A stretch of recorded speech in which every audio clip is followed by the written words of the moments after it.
तथोऽर्धमूलमधस्ताखमस्मत्थं प्राहुरव्ययम् छन्दांसि यस्य पर्णानि यस्तं वेद स वेदवित् अधश्च ऊर्ध्वं प्रसुतास्तस्य शाखा गुणप्रवृद्धा विषयप्रवालः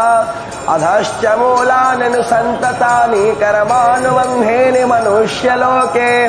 नरोपमस्पेह तथोपलभ्यते नन्तो न चाति न च सम्प्रतिष्ठा अस्मत्थमेनं सुविरूढमूलमसङ्गशस्त्रेण दृढेन चित्वा तथा पदं तत्परिमार्गितव्यं यस्मिन् गता न निवर्तन्ति भूयः तमेव चाद्यं पुरुषं प्रपद्ये यथा प्रवृत्ति प्रसुता पुराणी निर्माणमोहजितसङ्गदोषा अध्यात्मनित्या विनिवृत्तकामाः दम्भेर्विमुक्ता सुखदुःखसङ्गै गच्छन्ति मूढा पदमन्वयं तद्भासयते सूर्यो न शशाङ्को न पावकः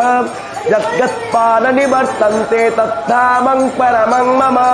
ममैवांशो जीवलोके जीवभूतः सनातनः मनसष्ठानीन्द्रियाणि प्रकृतिस्थानि कर्षति